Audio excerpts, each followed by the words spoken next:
Hi again, everyone. Thank you so much for joining us today for our first webinar of 2017. I hope everyone had an amazing time in December and Happy New Year, and I hope everyone is as excited as we are about the new year ahead of us. My name is Mathilde, and I'm in charge of marketing here at Amity, and I couldn't be happier about this webinar being the first webinar of the year. We have our friends over at Triton who are incredibly knowledgeable, who will be presenting today on the topic, Isn't it time your customer service became customer success? So we have Jen, who is the Vice President of Client Success, and Steve, who is the Executive Vice President at Triton. Thank you so much for being with us, Jen and Steve. Thanks for having us. Awesome. Just before we begin, I'm going to let everyone know a couple of housekeeping notes. As usual, we will be on Twitter, so you can use the hashtag CSWebinar. You can tag us at GetAmity and at Triton. And if you see a slide that you think is great and you want to share it, don't hesitate to take a screenshot, share it, use the hashtag. I will be on Twitter, and I'd love to engage with you guys. Another important thing is, as usual, we will be doing a Q&A at the end of the session. So you will see that there is a chat window at the bottom left corner of your screen, and you can enter your questions in there. And as the presentation goes, if you have any questions, feel free to send them, and Jen and Steve kindly accepted to answer them as the presentation goes. And we will also come back to those at the end of the session. We'll keep some time at the end to answer all of your questions. So as I was saying, Jen and Steve are incredibly knowledgeable about customer success. So this is really a great opportunity for all of you to get all the answers to your questions and to get a good start for 2017 and for your customer success resolutions for the new year. So I think, without further ado, I'm going to turn things over to you, Jen and Steve. Thank you so much for being with us. Happy New Year to you guys, too. All right, thank you.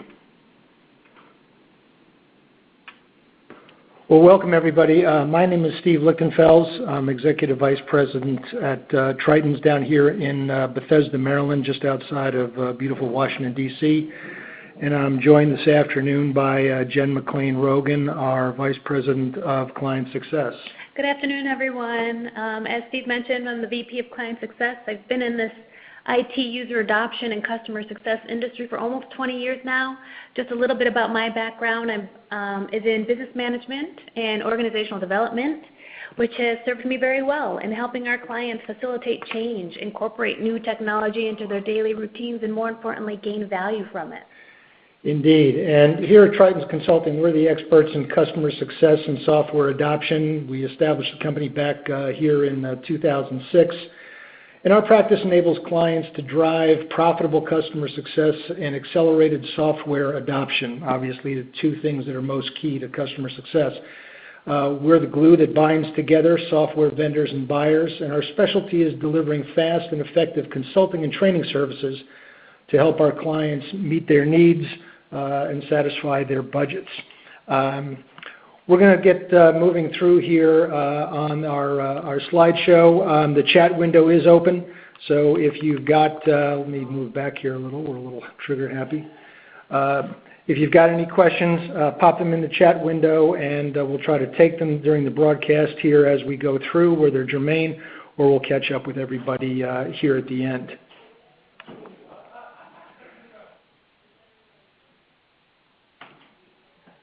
So today's topic is, isn't it time your customer support became customer success? And if you resemble most software as a service, SaaS, PaaS vendors, you have a great product that you've developed, implemented by a team of gifted professionals. However, in today's marketplace, you're likely finding that profit margins are going down rather than up because it's becoming harder to get and keep customers. That's because the industry shift from the traditional sales model to subscription pricing has completely upended how vendors must operate to accelerate profits and long-term growth. Okay, so what made you successful yesterday will probably not make you successful tomorrow. And if your organization lacks an effective customer success program, then you're likely to have a growing problem that could cost you more than you think. That's right, Steve. And from working with clients, we know that CS is still a bit unclear for most people, which makes sense when you think about it. CS is still a relatively new field, and most people haven't seen it done before or seen it done well. In fact, we found that most organizations are making this all too common mistake of thinking that customer success is just a fancier name for providing customer support services. And as a result, we're seeing organizations holding on to 4 habits or practices that may have worked well back in the day with the traditional sales model, but it's actually leading them to higher risks and higher costs in today's subscription-based pricing model. But before we talk about those 4 practices and the key shifts that organizations need to make to move from costly customer support services to profitable CS, Steve and I are going to provide an overview of what CS is, just to set the foundation for the rest of our conversation. And we're also going to share some data with you to help clarify why CS is so important these days, because this is where we're seeing a lot of organizations get stuck. Most organizations are focusing on how to do CS before they help people understand why it's important to their company's bottom line. And as a result, they end up wasting a lot of time and money doing the wrong things that don't move the needle forward. So we want to help you avoid that by giving you the information you need to move your CS initiative forward. Right, and that's a great point. Obviously, the support across the organization is so crucial. So for the roadmap in our discussion today as to what CS is, it's important that you do a high-level overview as to exactly what customer success is going to be in your organization. We've been doing this for about 10 years now and know from experience that CS is not a one-size-fits-all proposition. Every organization will have different configurations of their CS model, and they'll have different actions, different precise actions that they need to take to be successful. Obviously, we can't cover everything for everybody in the 45 minutes to an hour that we have today, so we welcome the opportunity to talk to you more about your specific needs and actions after the webinar. So if you'd like to, you can also email us your questions at info@tritons.com. And if you have questions along the way, please type them in the chat window, and we'll try to answer them as many as we can before the end if possible. Okay. So what is customer success? Well, there's a lot of definitions out there. And the definition that we use with our clients is that CS is a revenue and growth generator for your company by helping your customers achieve value from your product that they aren't able to achieve on their own. So notice the emphasis on your. It's your company, your customers, and your product. Make no mistake that the objective of CS is to increase your revenue and growth by reducing your customer churn and acquisition costs, as well as increasing your recurring revenue and customer lifetime value. So hopefully everyone agrees that those are 4 really desirable outcomes. And the great news is that these outcomes can absolutely be achieved with effective CS.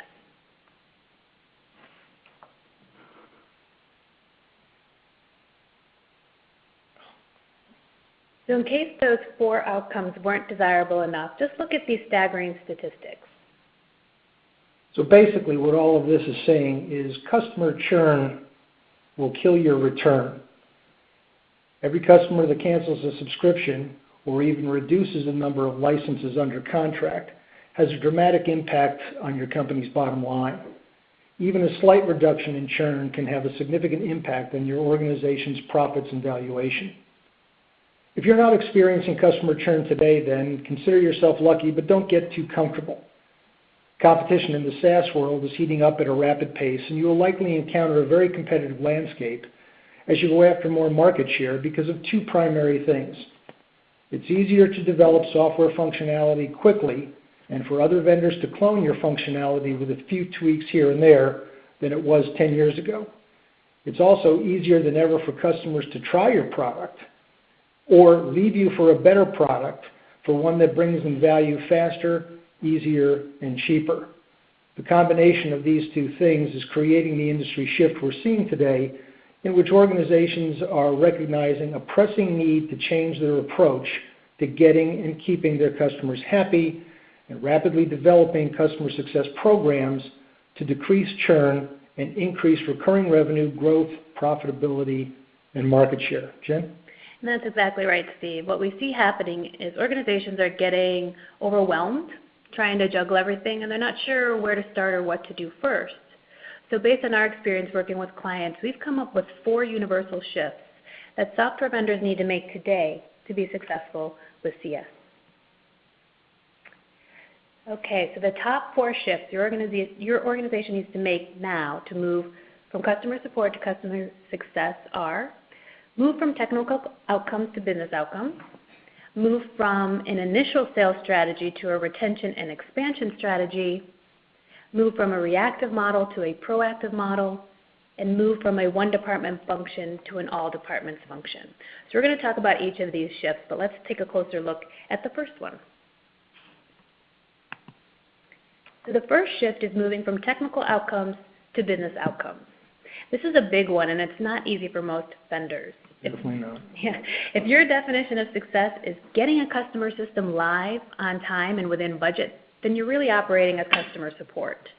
If your definition of success is helping customers attain value and ROI after go live, then you're operating as customer success. And here's why. The simple truth is customers don't renew subscriptions that aren't used over time. So in order to reduce churn and increase that recurring revenue, software vendors now need to deliver outcomes, not just products. So I'm going to walk you through a visual model that we use to try to illustrate the key aspects of this shift and the things that you really need to understand. Okay, so here we have a time to value illustration based on go live, or when your software is implemented for your client. At the time of go live, customers and vendors have spent a lot of time and money in finding each other, learning about the product via marketing and sales, customizing the product, and implementing the product. Those are considered sunk costs, or the cost of investing in a product or a customer. And the only way to really recover those costs is if the customer uses your product and it consistently brings them value and business benefits, such as helping them save time or money, increase sales, revenue, and growth, or whatever the desired business outcomes were that prompted them to purchase your product in the first place. If the customer uses and gets value from your product, then both the customer and you, the vendor, can recover your sunk costs, achieve your desired business outcomes, and a return on your investment, which is a win-win for both. But here's the catch. In order for this to work, it's really important for vendors to realize that success now happens after go live. The goalposts have essentially shifted, and go live is no longer the end goal. Now the end goal is all about what happens after go live, and not just 1 to 2 weeks after go live, but months, years, or as long as that customer is paying for your product. Thinking you're done at go live is a costly mistake, and it's one that we see so often that we've coined it the go live and go home approach, because it's focused on technical outcomes, such as making sure the product meets all technical requirements, delivering the product on time and within budget, and making sure people are trained in how to use the system's features and functionality. Now, all of these are important activities, but they're not sufficient in this new industry in which vendors' profitability relies on customers realizing and acknowledging value from using your product after go live, not just implementation of your product at go live. Which brings us to the second shift software vendors need to make to be successful at CS.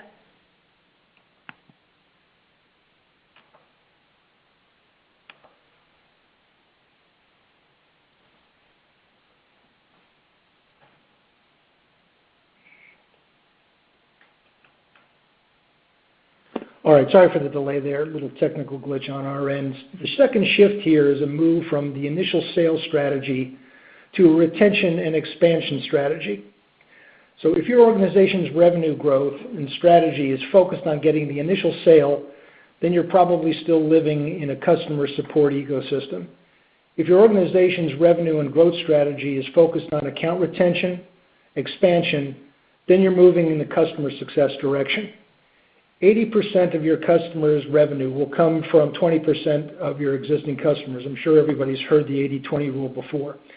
So you need to be laser focused on your customer success post-initial sale to get those renewals. So in a sense, your sales organization switches from selling sales to selling renewals. If you lose key customers, then you will lose a huge chunk of your revenue and go even deeper into the hole if you have to spend a lot of time and money on marketing and sales to replace those customers. You need to think of CS as a continuous relationship over time. You're not selling your client once, you're selling them over and over again. Earlier in our talk, we mentioned that customer success is not only used to mitigate customer churn, it's also used to generate additional growth and profitability from not only retaining your customers, but also being able to easily expand customer accounts once they experience, realize, and recognize value from using your product. So let's look at how that works with CS by expanding upon the model that Jen just used to illustrate the first shift.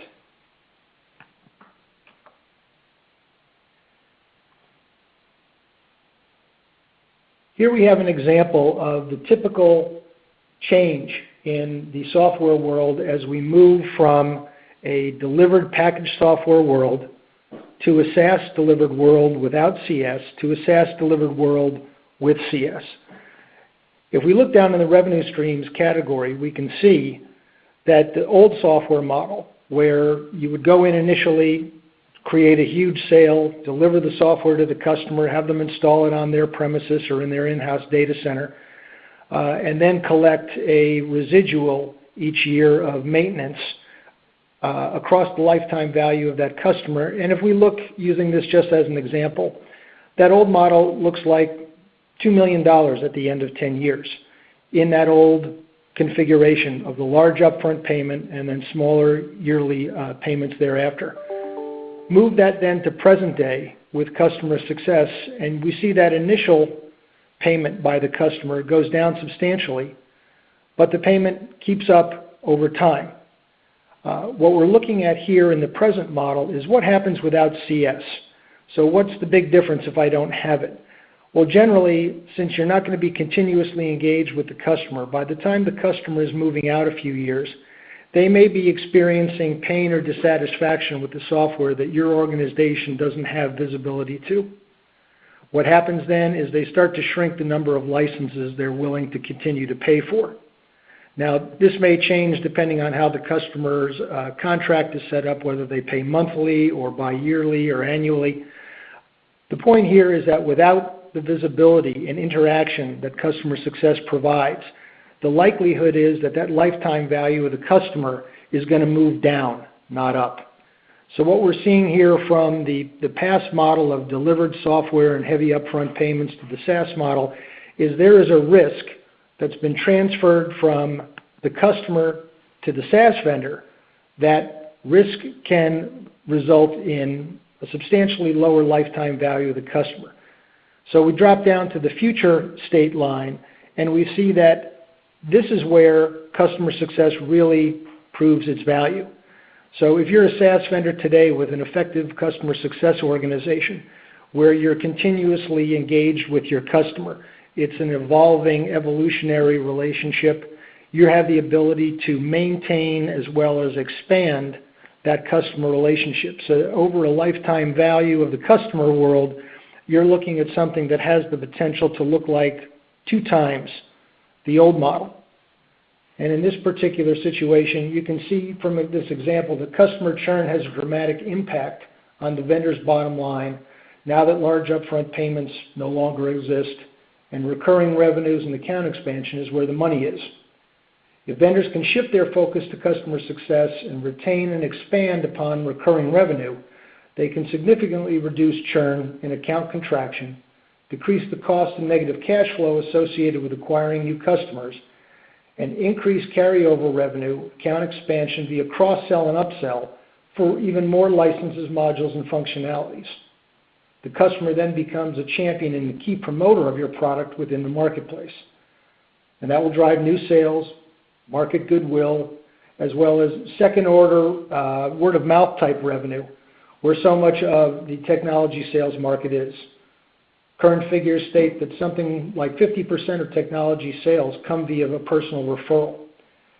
Of course, there's a flip side to this, that if customers aren't getting value from your product, they'll likely talk negatively about your brand or product, which will hurt sales. So perhaps this is why we're starting to hear also that customer success is about where 90% of the revenue is. That's huge and certainly worth a closer look at your company investing in an effective profit-generating customer success program. Thanks, Steve. So that brings us to our third shift that we want to talk about, which is moving from a reactive model to a proactive model. And this means that if you're focused on helping customers after an issue has occurred, like a customer support or help desk, then you're customer support. If you're focused on getting in front of barriers to adoption and driving actions that help people incorporate your software into their daily routines to get value from it, then you're customer success. And here's why.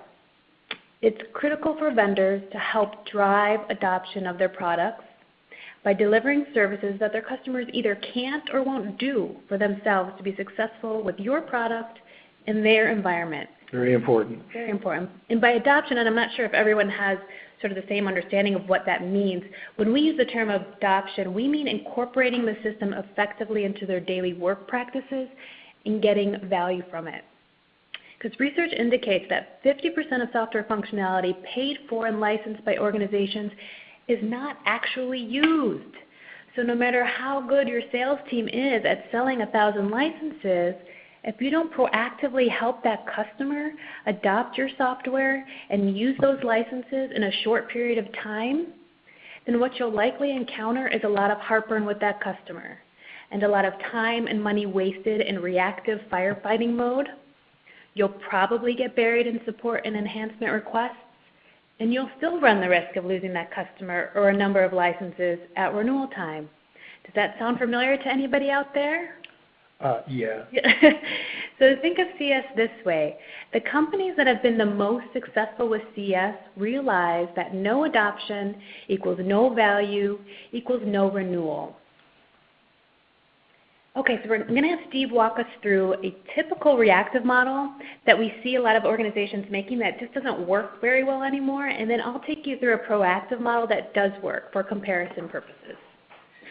Sure. So on this slide that we have up right now, this is the typical reactive implementation process that most vendors use.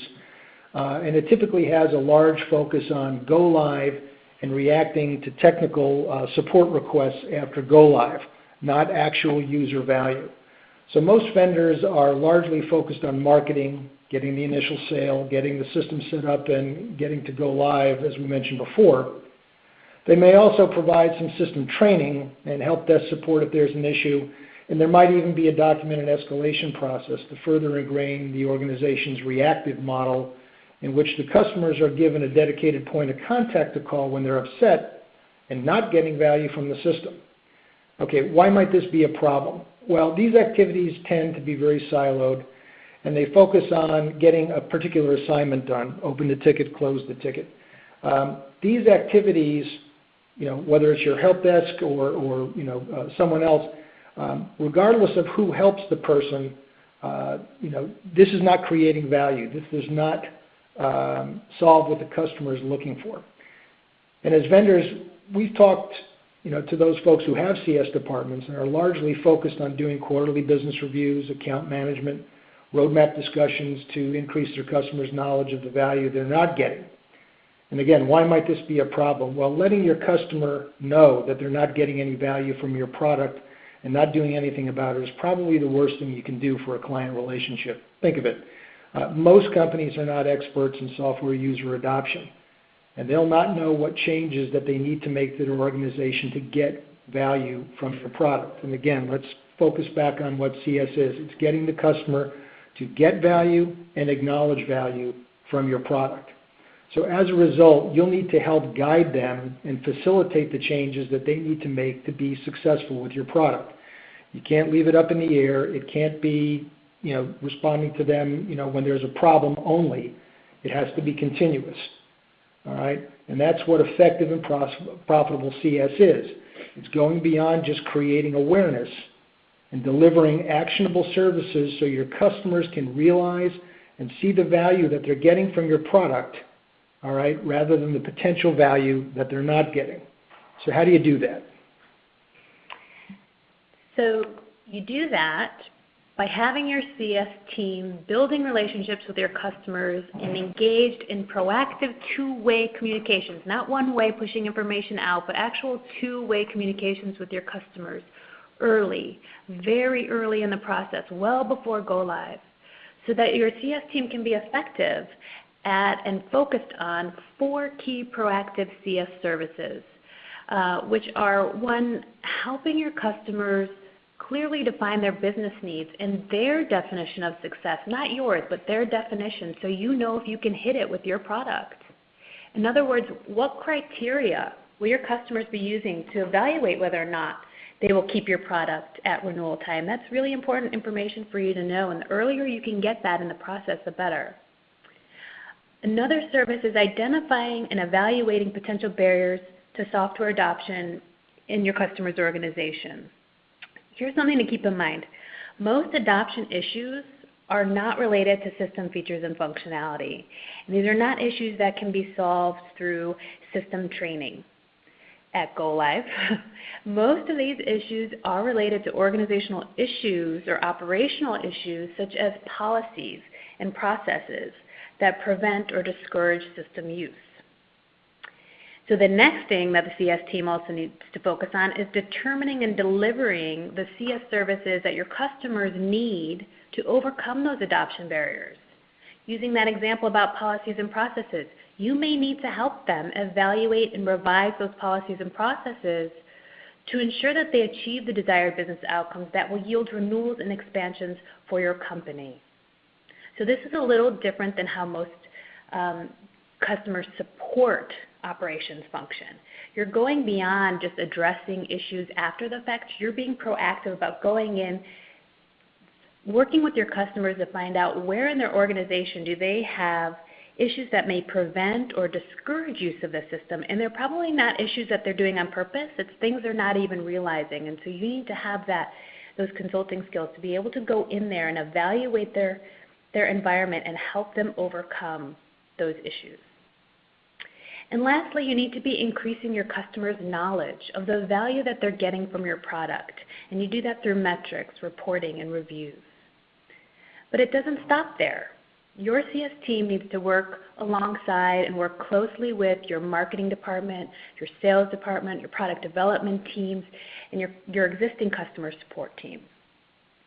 And they need to be sharing key information that they're learning about the customer, such as success stories and testimonials that marketing can use while building their marketing materials.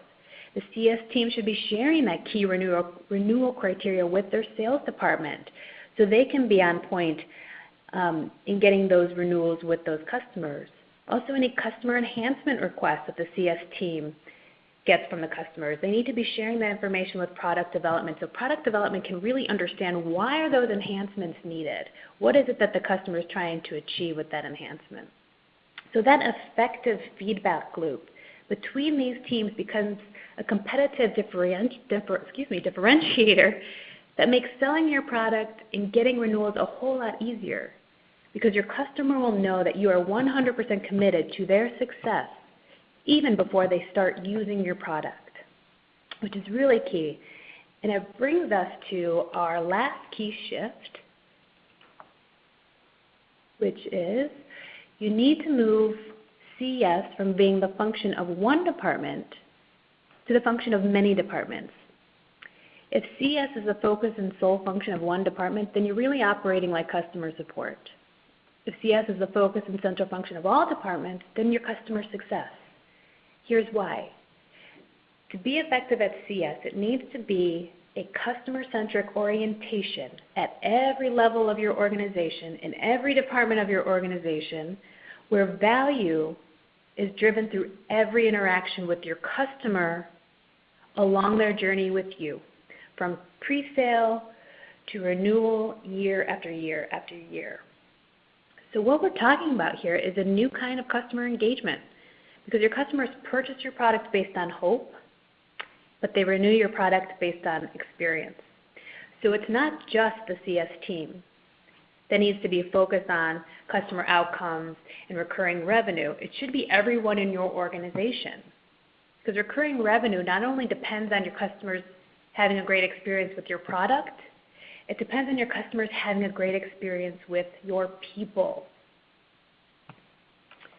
As a result, the focus of CS must be on alignment and collaboration of all departments that impact the customer experience from start to finish. This means you need to get your entire organization on board with the logic of customer success and thinking about how they contribute to successful customer outcomes. Because every department typically has a different touch point with customers. It's either a direct touch point or an indirect touch point, which creates the overall customer experience.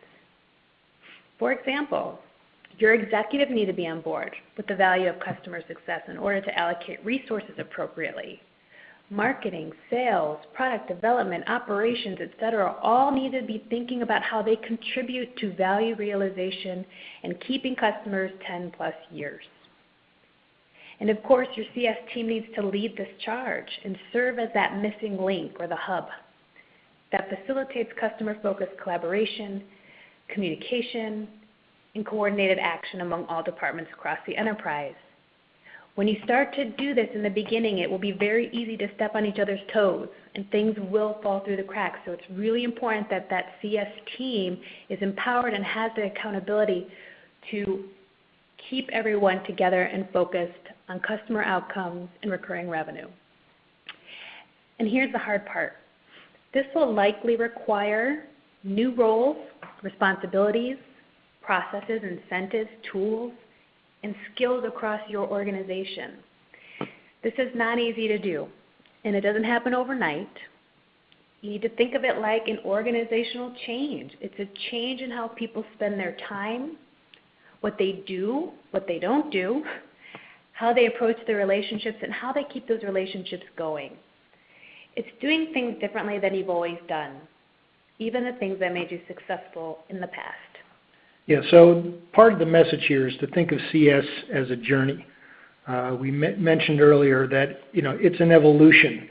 It changes over time, and it is most definitely not a one-size-fits-all model.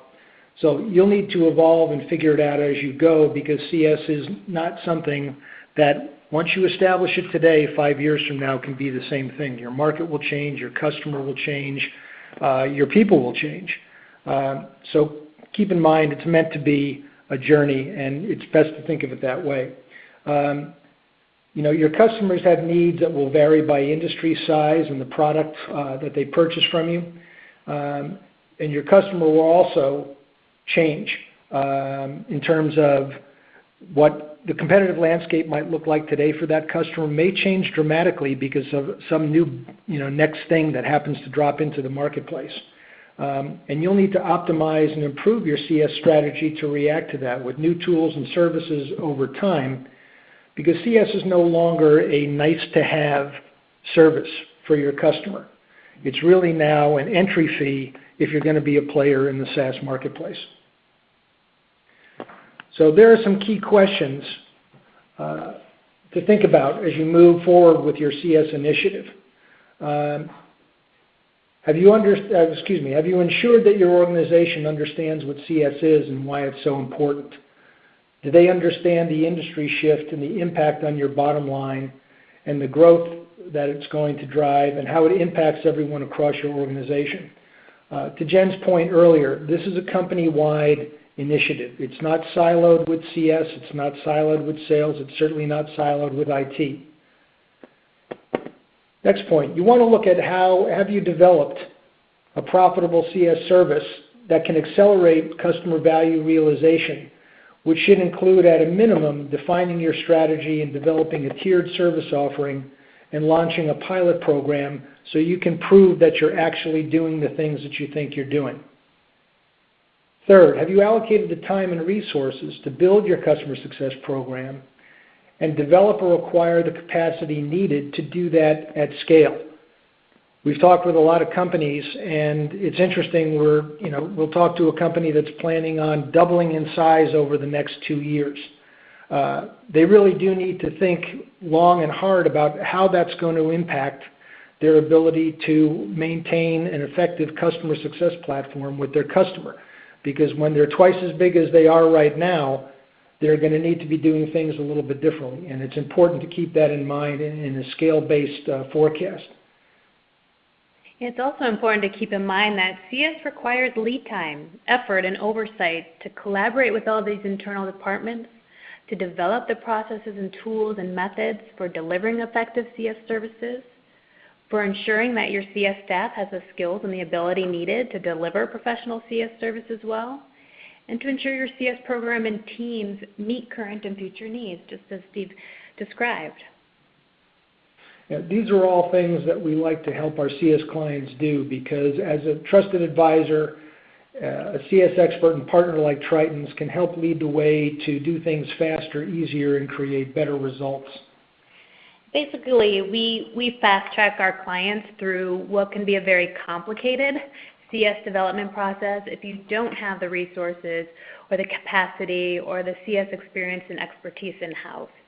So our CS training and consulting packages are designed to quickly identify your needs and provide you the tools, playbooks, no-fail formulas for developing an effective CS program with scalable, repeatable, and profitable, of course, CS services. So you can read more about our service offerings on our website. We encourage you to do that at tritons.com. And, of course, get in touch with us at info@tritons.com. We can help you. It's what we do. We do have about 10 minutes or so left for questions. We got one or two along the way, but we're going to open that up now, and we'll answer as many as we can. Sure. So if anybody has any additional questions, you can type them in the chat window here on our screen, or you can email them to info@tritons.com. One of the questions we have here from Andrew: what can you do if you see that customers want to leave due to the software not having certain features and your company refuses to implement those features? Andrew, that's a great question. So as a CS team member, it would be your responsibility or fall on your area of expertise to talk to that client about why that functionality is so important to them. What is it that they're hoping to achieve with that functionality, or what aren't they able to achieve without that functionality? So really having that back and forth, probing questions, conversation with your customers so that you can then take that information to your product development team and share with them why this is important to your customer. Not just at a high level, but really what are the desired outcomes that customer is trying to achieve with your product that they're not able to achieve with the current features and functionality. That will help you sort of build the business case for why that's important and enable your organization to make a better decision about whether or not they should develop that functionality in their system or if they should stick with their guns and not do it. The key of getting that information and having that conversation with the different players, and that's really where the CS team becomes very valuable and helpful in making sure the customer and the vendor organization are on the same page and understanding each other's needs. Yeah, it's another proof point into why CS needs to be organizationally wide. So not just siloed within customer success or siloed within sales. It's important to have that type of communication and collaboration across the company so that it's more than one person understanding the impact that a certain issue is having. And particularly when it comes, and Andrew's comment here is not at all unusual. Everybody has experience dealing with, a particular client that they want this one thing in the software and they're going to be the squeaky wheel till they get the grease. But if you have a completely integrated customer success environment across your company, CS has the opportunity to surface that issue and get it looked at by the appropriate people. There may be 10 good reasons why the company won't implement a particular function, or there might be 10 good reasons why they might. But unless it gets looked at by all the people who are stakeholders in that situation, it's going to be hard to move the needle for that particular customer. but it's also important for customer success to know that the other organizations and other departments in the company have their back and they're all working for the same thing, and that's for that customer to see the greatest value possible in your software. Great. And there was a question earlier about, do you really need to move customer support to customer success? Can the two coexist? And that's such a great question, and one that we get frequently, actually. They can coexist, and they should. So customer support is focused on very different functions than customer success. In our world, and where we see CS being effective, customer support is more working with end users on system features and functionality and making sure that they can use them effectively, whereas customer success, you're dealing, we're working with your customers at a different level. You're more at the executive level, at the leads, working with managers, and figuring out how their organization operates and what might get in the way of people being successful with the product. So it's a very different focus and at a very different level. So they should absolutely coexist. Both are needed. Which brings me to another point that I'm going to bring up that we often hear when talking with clients, and that is when you start talking about building a CS program and a CS team, there will be other departments that are going to start to get nervous about that. They're going to think that the CS team is replacing them or taking some of their value away. For example, sales might think, well, if the CS team is coming in and talking to the customers, that's really my job. So how does that impact me? So thinking about that as you begin developing your CS team and your program and being very clear that your CS team does not replace any of your other roles and departments. They add value to them. They help sales do their job easier, better, and faster. They help marketing by giving marketing the information they need to do better marketing materials. It's not in place of, and they're not taking value away. They're adding value. So that's a key point, and one that we often struggle with our clients. Well, and the way sometimes it gets referred to rather, inartfully is that, does CS become the dumping ground for, every problem with the customer? And the answer is no. Obviously, if there's, technical issues with a customer's application or how they're using it, either correctly or incorrectly, that doesn't necessarily belong in the CS department. But the idea is that having a company-wide focus is important. And for example, CS is not an IT function. So those things that belong to IT should stay with IT. Those things that belong with CS should go to CS. And a lot of those need to get socialized within your organization so that the different stakeholders sit down and say, okay, no, this belongs here, this belongs here. And the assignment of where those go should really be driven by, is this assignment going to put us in the best possible position to provide value and to get value recognized, as opposed to just an easy place to drop it. But to Jen's point, CS and customer support can exist, do exist. There's a lot of companies out there doing both. And it's a question of segmenting the internal roles and responsibilities, as well as probably a certain level of segmenting which customers access those. Maybe some is higher touch, some is lower touch. But happy to talk to you more about that question because it's a pretty common one. Sure, we've got a question here from Priscilla. Priscilla asks, if you can give top qualities in a CS rep, what would that be? What type of experience is suggested to be in this type of role due to the heavy communications and knowledge needed? And that is another question we get a lot, and I love it because there's such misunderstanding about what the skill set is that's needed to be an effective CS team member. They need to be good communicators and have a lot of knowledge, right? Well, yeah, at a minimum. That is true. Those are good skills to have there. And we find that a lot of the other skills that are in technology-oriented organizations is around developing and delivering great software, which are good skills, but not for a CS team person. They are really focused on getting and keeping customers happy. They shouldn't be the technical people alone. They're the relationship people They need to be able to investigate, diagnose, and resolve adoption issues within their customer's organization. So you need to be very skilled at how to drive adoption and facilitate change within an organization. This is not something that we typically find in a lot of organizations, and it's absolutely something that we help our clients do either through training on how to drive adoption or consulting packages to help clients who don't have the capacity or they don't have the skills in-house and they're not really interested in investing the time and money in doing that. So that's where we can come in. But that is really, really important, is having that organizational development knowledge and how to drive adoption and have those consulting skills to do it well. Yeah, the consulting skills and the concept of, just consultative engagement is certainly valuable. But I think one of the personal characteristics is someone who's inquisitive. They're not going to stop at, the very first answer that they get. Because it's, we've all had that experience where we think we've solved the problem for the customer, yet somehow it keeps repeating itself.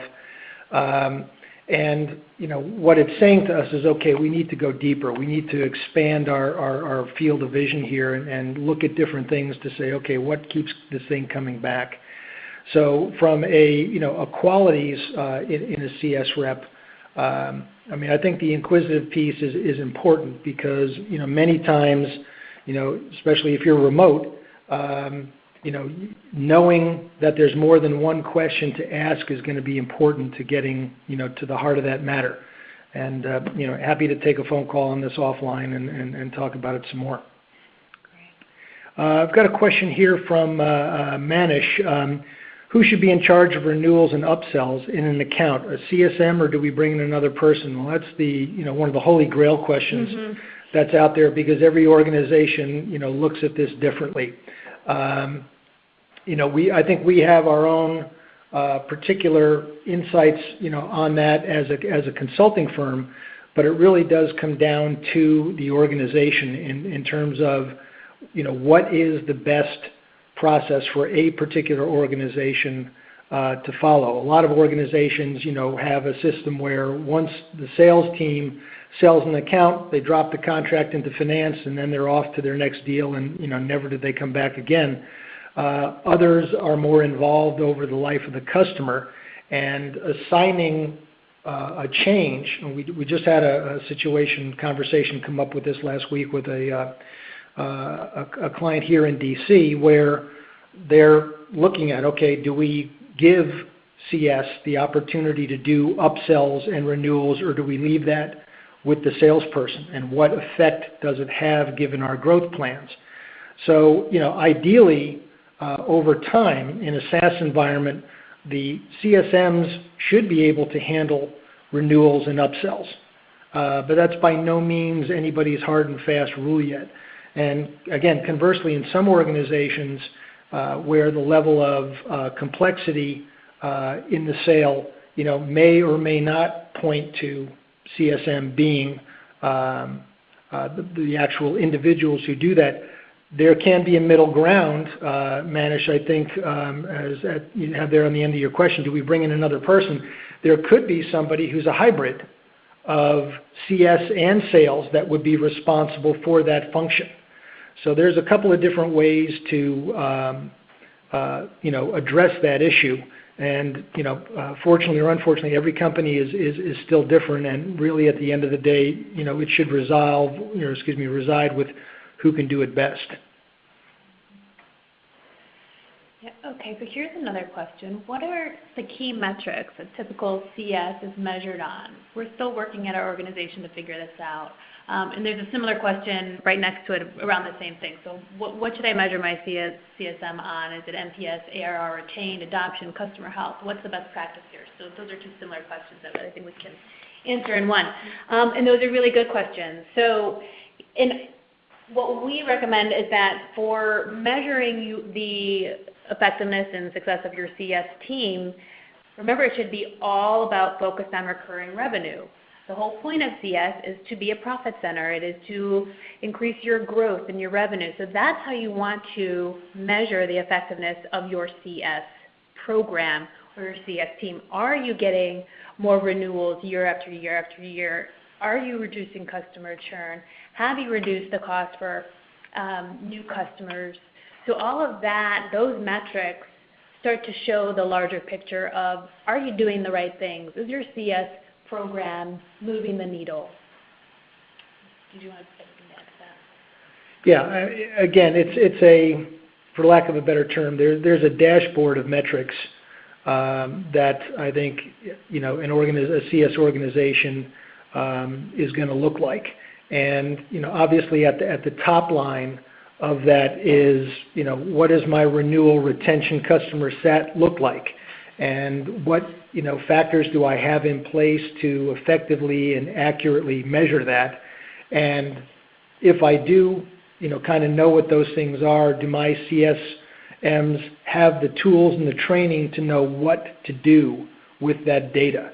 No sense giving somebody an airplane if they don't know how to fly it. So the idea here is that CSM should be measured on, not only, what they need to know, but what they need to know to do something about it.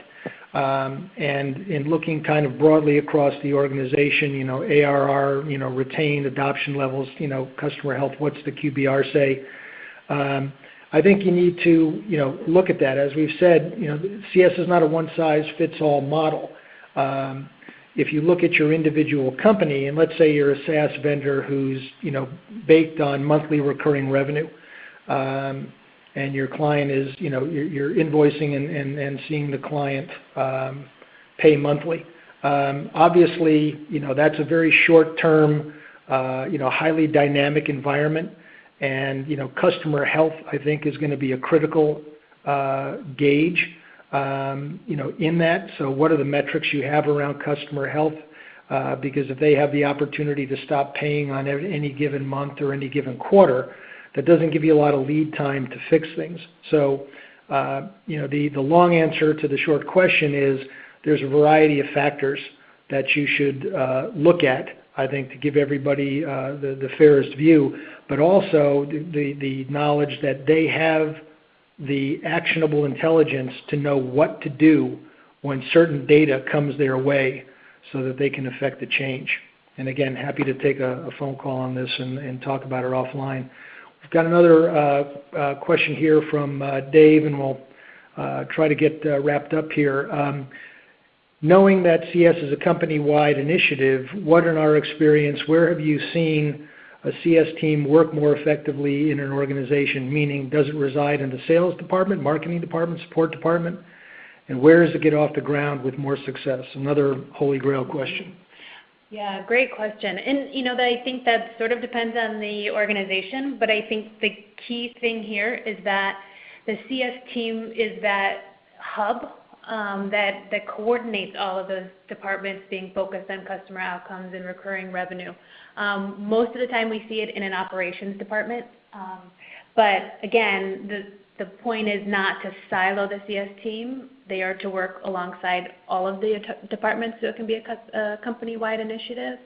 So I don't really have like a specific answer other than where it would make sense in your organization to give that CS program the most empowerment and accountability for a customer-focused orientation across your company. Yeah, so if we go back to Jen's comment about CS being a hub, I think that's probably the most apt visualization of what it should look like. So having CS at the center, and off on one spoke is sales, off on one spoke is marketing, off on one spoke is IT, off on one spoke, let's say, is a support or logistics, whoever the individual stakeholders are. And CS is in the middle, if you will, because that's the place that gives it the opportunity to provide visibility to all the other organizations so that everybody understands, what's needed to generate the type of success that you're looking to have. So again, as a SaaS vendor or someone who's in a monthly recurring revenue business where, customer renewal and retention is key, all that information that flows into CS from the customer field, and presuming it's a segmented customer field because you need different CS offerings for different size customers with different needs. It can only come in one place in order to be truly effective, because if it comes into 4 different places, 4 different ways, you may end up with 4 different people looking at it in 4 different directions, and the ability then to get consensus and come up with an effective solution or an effective plan gets mitigated. So from the first idea here is to make sure that the different departments have the type of organizational and intellectual buy-in that you need to get the support and collaboration and communication from these other departments. I mean, this is, it takes strong organizations. This is not a touchy-feely, type concept. This is strictly rooted in factual information, as well as, the knowledge of what the impacts are of that information, and the knowledge of, what do we do to fix this. So if, we're looking at a situation where, 3 or 4 CSMs are seeing a particular problem, that needs to get paid attention to. And they need to be able to have a chain of communication and a chain of command that they can take that up so that it gets looked at, so that a larger problem doesn't develop because a smaller one isn't diagnosed. So it looks like we have just a few minutes left, so we need to wrap this up and have Matilda join us again here. But we want to thank you so much for your time, everyone. We've enjoyed talking to you and answering your questions, and we certainly hope to further the discussion. Yeah, and again, reach out to us if you have any questions, either through the company website or at info@tritons.com, and we'll be happy to help in any way we can. Matilda? Yeah, Steve, Jim, thank you so much. Let me say, fantastic presentation, great points, and thank you so much for sharing all of your knowledge with us today. Before I let everyone go, just a couple of points. We will be hosting a webinar in 2 weeks, so make sure you've registered for Amity's emails, and you will get the invitation in your inbox very soon, and you'll be able to register. And it's 57, so just taking a short minute before we go.